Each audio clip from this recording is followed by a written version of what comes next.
Are you tired? Overwhelmed? Drowning in a sea of to-do lists, habit trackers, and productivity hacks? You're trying to wake up at 5 a.m., meditate for an hour, journal your deepest thoughts, hit 10,000 steps, read a book a week, and start a side hustle, all while holding down a job and maybe, just maybe, having a social life. If this sounds familiar, I've got some news for you. The self-improvement industry might be ruining your life, and today, we're going to talk about why and what you can do about it in 2026.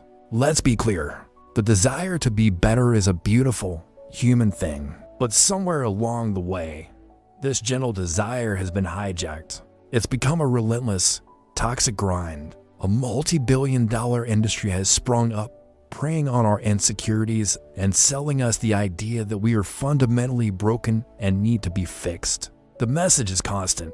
You are not enough, not productive enough, not fit enough, not rich enough, not happy enough. So you buy the books, download the apps, and subscribe to the gurus. You start implementing all the life-changing habits. At first, you feel a rush. You're in control. You're optimizing.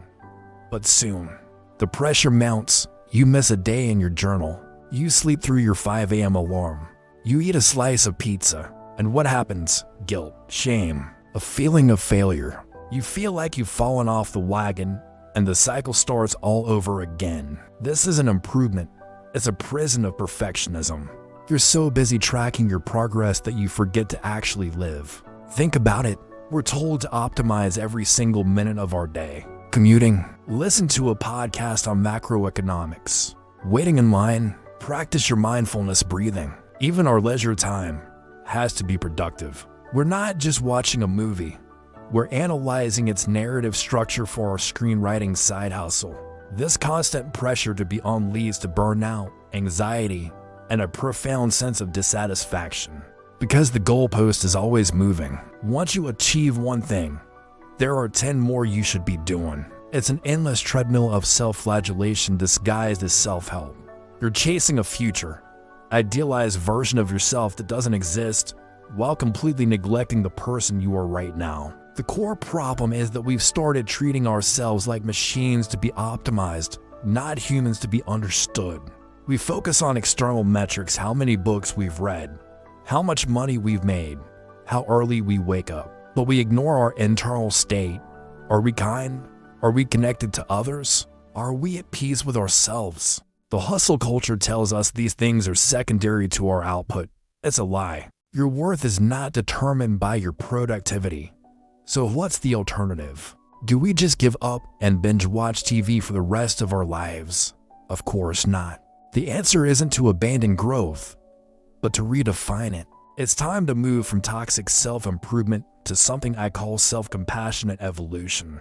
And for 2026, let's build a new framework. Here's a step-by-step guide to get you started. Step 1 is the great unsubscribe. I mean this, both literally and metaphorically.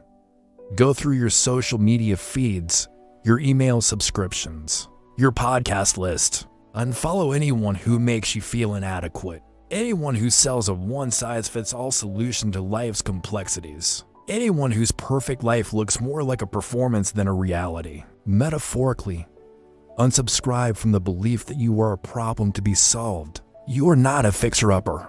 You are a whole, complete person on a journey. Your goal isn't to fix your flaws, but to understand and integrate them. Step 2, embrace radical acceptance. This doesn't mean you become passive. It means you stop fighting with reality. You are where you are. You feel what you feel. Instead of judging yourself for feeling lazy or unmotivated, get curious. Ask yourself, why do I feel this way? Maybe you're not lazy. Maybe you're exhausted. Maybe you're not unmotivated. Maybe the goal you're chasing isn't actually aligned with your true values. Acceptance is the starting point for genuine, lasting change, because it comes from a place of honesty, not self-rejection. Step 3 is to replace optimization with connection. So much of the self-improvement grind is a lonely pursuit. It isolates us. For 2026, make connection your primary goal. Connection with yourself, connection with others, and connection with the world around you. Instead of spending an hour on a productivity app, spend that hour having a deep conversation with a friend. Instead of forcing yourself to read another business book, go for a walk in nature without your phone. Human beings are wired for connection. It's the primary nutrient for our well-being. True growth happens in community, not in isolation. Step 4. Focus on systems, not just goals. The problem with goals is that they often create a pass-fail mentality. You either achieve the goal or you don't.